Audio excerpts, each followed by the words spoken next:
Di sini saya akan menjelaskan materi saya, yaitu dampak terhadap manusia dalam kajian etis. Kedua, kita masuk ke pembahasan yang pertama, yaitu pengertian martabat manusia. Yang kedua, faktor dampak martabat manusia. Yang ketiga, contoh martabat manusia dalam kajian etis. Yang keempat, prinsip martabat manusia dalam kajian etis. Baiklah, yang pertama pengertian martabat manusia. Pengertian martabat manusia yang banyak dianut hingga kini berasal dari Kant, yaitu melegitimasi kekuasaan manusia atas alam perspektif moral. Bahkan Kant melihat kekuasaan atas alam sebagai hak moral, namun bukan manusia sebagai manusia yang dimaksudkan Kant, melainkan manusia sebagai subjek moralitas. Hanya manusia sebagai persona, itu berarti sebagai subjek akal budi moral praktis. Manusia melampaui segala harga karena sebagai persona ia dipandang sebagai tujuan pada dirinya sendiri. Ia memiliki martabat, sebuah nilai instinktif absolut yang dimiliki manusia. Di sini tidak dipahami sebagai hak khusus, tetapi lebih sebagai kewajiban kekuasaan manusia, tampak sebagai makhluk bermoral. Kemampuan bermoral manusia terbaca dalam dua pengertian, dalam kemampuan untuk bertindak secara moral dan dalam kepekaan untuk merasa malu dan merasa bersalah jika melakukan pelanggaran moral. Kant sendiri menulis manusia dan bahkan setiap makhluk rasional hidup sebagai tujuan dalam dirinya, bukan sekedar alat yang dipakai untuk keinginan tertentu. Ia harus dipandang sebagai manusia atau tujuan dalam semua tindakannya, baik yang diarahkan untuk dirinya maupun untuk orang lain. Baiklah, yang kedua, faktor dampak martabat manusia. Faktor dampak martabat manusia adalah hak seseorang untuk dihargai dan dihormati demi dirinya sendiri dan untuk diperlakukan secara etis.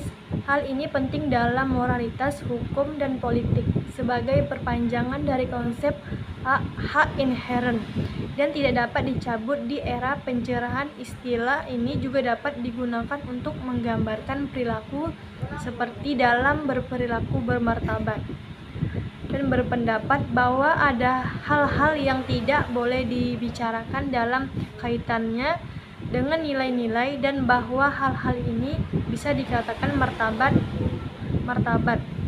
Nilai tentu bersifat relatif karena nilai suatu hal bergantung pada penilaian penggemar tertentu terhadap hal-hal tersebut. Hal-hal tidak relatif yang merupakan tujuan itu sendiri dalam terminologi atau Kant berada di luar semua nilai dan suatu hal menjadi tujuan itu sendiri hanya jika memiliki dimensi moral, jika itu mewakili pilihan antara benar dan salah. Dalam kata-kata Kant, moralitas dan kemanusiaan, jika mampu melakukannya, adalah satu-satunya yang mempunyai martabat secara khusus.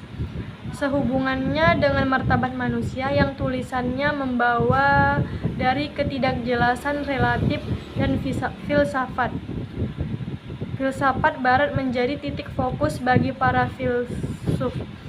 Kant berpendapat bahwa kehendak bebas itu penting bermartabat manusia, berkaitan hak pilih manusia, kemampuan manusia untuk memilih tindakannya sendiri, dan Egunson keikuti oleh Gregor Wertheimer berargumentasi bahwa meskipun lazim bagi orang-orang untuk menyamakan martabat dengan menjadi manusia dengan keyakinan standar Wertheimer.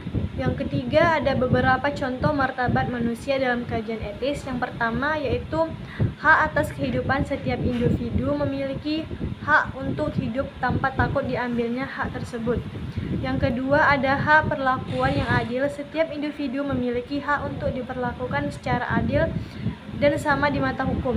Yang ketiga, berpendapat. Setiap hak orang memiliki untuk menyatakan pendapatnya tanpa takut akan represi atau hukuman. Yang keempat, hak untuk tidak disiksa atau disiksa secara fisik maupun mental.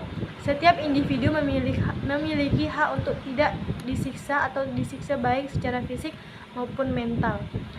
Yang kelima, hak atas privasi. Setiap orang memiliki hak untuk menjaga privasinya dan tidak diintervensi secara sembarangan oleh pihak lain.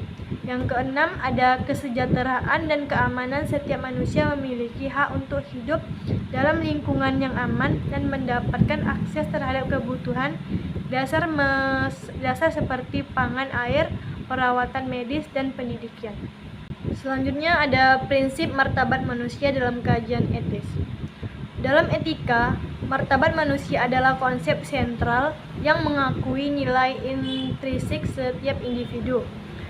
Setiap individu ini berarti setiap orang memiliki nilai yang tidak dapat dikurangi sebagai manusia tanpa memandang jenis kelamin, ras, agama, orientasi seksual, atau kondisi sosial ekonomi.